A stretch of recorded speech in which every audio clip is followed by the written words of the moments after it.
मनापासून आनंद आहे की जो प्रकल्प उभा करण्याच्यासाठी रुपाली काकडे आणि राठोड हे अहोरात्र प्रयत्न करत होते, तो प्रकल्प आज इथे उभा राहिला.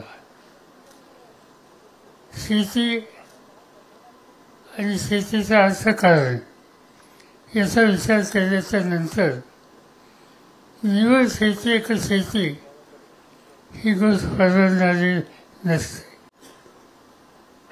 आपल्या देशामध्ये शेतीवर लोकसंख्येचा बोजा हा दिवसेंदिवस वाढतोय.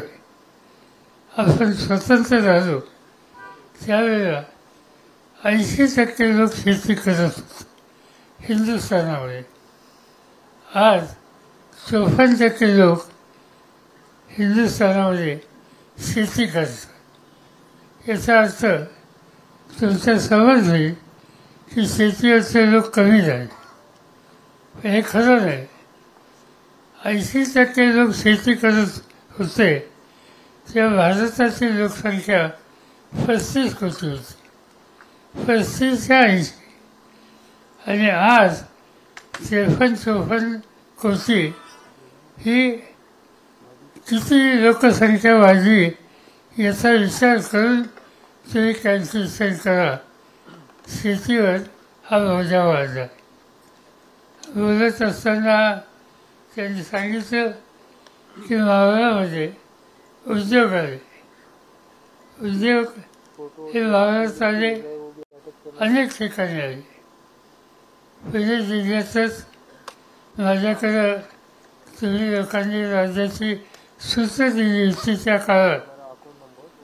मी एक निकाल घेतला होता की उद्योग म्हणजे पिंपरी चिंचवड हे सगळीकडे वाजवायचं आणि त्यासाठीच चाकण असेल, रांजणगाव असेल, शिरोळ असेल, जेजुरी असेल, इंदापूर असेल, बारामती असेल, या ठिकाणी उद्योगाला प्रोत्साहन आपण दिले. आणि आज विकेंद्रित स्वरूपामध्ये कारखानदारी आपल्या भागात उभी राहिलेली. हे असताना दुसरी एक त्याला बाब आहे आणि ते म्हणजे जमीन ही कमी राहिला. जमीन कमी कशी होते? असा पुणे मुंबई रस्ता, जुना रस्ता आणि आजचा रस्ता याचा फरक आहे. अधिक जमीन रस्त्यासाठी द्यावी, धरणं बांधली. इथं विज्ञान कारखान्याचे चेअरमन बसले. त्यांच्या जुन्नर तालुक्यामध्ये आणि शेजारी आंबेगावमध्ये आणि खेडमध्ये एवढी धरणं बांधली त्याच्यामुळे पुणे जिल्हा किंवा नगर जिल्हा हा संपन्न झाला. पण हजारो एकर जमीन ही मात्र पाण्याखाली गेली. याचा अर्थ विकास याचा बोजा हा शेवटी जमिनीला सुद्धा मोठ्या प्रमाणात होतो. आणि त्यामुळं निकाल हाच घ्यावा लागेल की मर्यादित क्षेत्र, अधिक उत्पादन आणि त्यामधून कुटुंबाला अधिक लाभ आणि ते काम करण्याच्यासाठी जी जी क्षेत्र आहेत त्याच्यामध्ये डेअरी हे एक महत्त्वाचं क्षेत्र आहे. आज तुम्हाला माहीत नसेल जगामध्ये डेअरीच्या संदर्भातील जगात सगळ्यात जास्त भारतात पर कॅटल मिल्क प्रत्येक जनावराचा फळ दुधाचं उत्पन्न याच्यात आपण अतिशय खाली आहोत. म्हणून जनावर आहेत पण दुधाचं उत्पादन हे वाढलं पाहिजे. हे वाढेल कसं? एक तर नवीन जाती, उत्तम प्रकारचं खाद्य, त्या इथे दूध जमा केल्यानंतर त्याच्यावर प्रक्रिया करून उत्तम किंमत ही कशी मिळेल आणि उत्तम किंमत मिळाली तर तो शेतकरी त्या जनावरांची देखभाल अतिशय चांगल्या रीतीने करेल आणि त्यासाठी प्रक्रिया ही पाहिजे. मला आठवतं आहे की कॉलेजमध्ये शिकायला होतो तेव्हा आमचे काही मित्र होते आणि ते सकाळीच गावाकडून येताना त्यांच्या सायकलला दुधाच्या किटल्या असायच्या. ते किटल्या घेऊन जातात. विशेषतः रोड, मुळशी, वावळ या टाकवलं म्हणजे हा धंदा लोक करत होते. पण तेवढा सिरियस धंदा हा करून चालणार आहे. मला आठवतं की 1972-73 साली मी या धंद्यात लक्ष घातलं आणि माझ्या वतीला गाववार सोसायट्या काढल्या दुधाच्या आणि त्याच्यामध्ये गावकऱ्यांना सांगितलं कुणी पुरुष याच्यात येता कामा नये. ही महिलांची सोसायटी. दूध कलेक्शननी त्या महिलांच्या नावाचा जाईल आणि 200 लिटरनी सुरुवात केली. नंतर वाढत गेलं. वाढत गेल्याच्या नंतर आमच्या पुढे अडचण आली मार्केटिंगची. त्यावेळेला पुढे आणि थोडं बहुत वरळीची दिली इकडे दूध आम्ही पाठवायचो. लक्षात आलं की हा काही खराब होण्याचा धंदा नाही.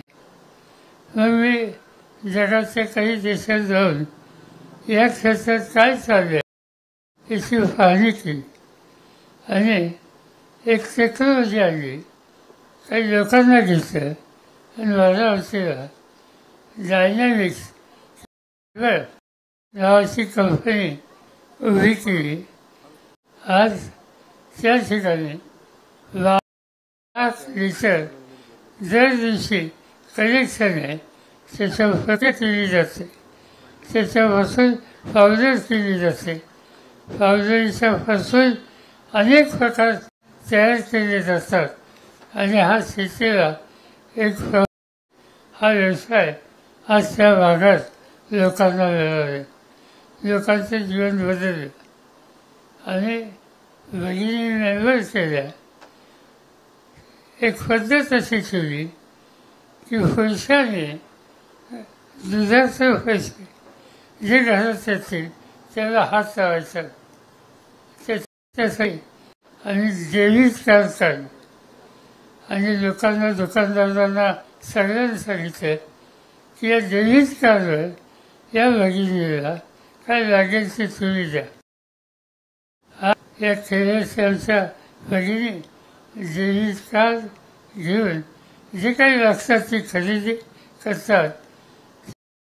तिचा समाजात एक आत्मसन्मान वाढला, प्रतिष्ठा वाढली आणि एक उत्तम धंदा हा दुधीचा वेळ. यात काही ना काहीतरी करू शकतो. आज महाराष्ट्रामध्ये हा एक महत्त्वाचा धंदा. दुधाची जात चांगली असली पाहिजे. त्याच्या खाद्याची व्यवस्था चांगली केली पाहिजे. पण दूध जास्त कसं येईल काळजी घेतली पाहिजे आणि लक्ष ठेवलं पाहिजे. त्याच्यामुळं ही अर्थव्यवस्थेची दुसरी जोड हा दुधाचा धंदा हा करू शकतो. त्याचं मार्केटिंग त्यांचं महत्त्वाचं क्षेत्र आहे आणि त्या मार्केटिंग काही केलं आणि नेमका हाच विचार रुपालीताई राठोड यांनी केला आणि त्यांनी हा प्रकल्प हातावर घेतला. एक अडचणी होत्या. सरकारच्या प्रामाणिकपणे कष्ट केले. जे जे या क्षेत्राच्या संबंधी असतात त्यांच्याशी सुसंवाद ठेवला आणि शेवटी त्यांची जी इच्छा होती त्याप्रमाणे हा प्रकल्प आज या ठिकाणी उभा केला. सगळे ते बनवायला लागले. माझी खात्री आहे की ज्याची सुरुवात आज झाली ही सुरुवात लहानातून होते. पण आणखी एक 6 वर्षामध्ये आपल्याला बघायला मिळेल की हा यशस्वी झाला, मोठा झाला आणि दुधाच्या क्षेत्रामध्ये प्रकारची नवीन दिशा शेतकऱ्यांना देईल. हा राहील याची मला पूर्ण खात्री आहे. सगळ्यांच्या यशातून झालं असं मी जाहीर करतो आणि या प्रकल्पाने शेतकऱ्यांना सन्मानानं जगण्याच्यासाठी आणखी एक साधन या ठिकाणी उपलब्ध झालं याचा आनंद या ठिकाणी व्यक्त करतो. माझे 2 शब्द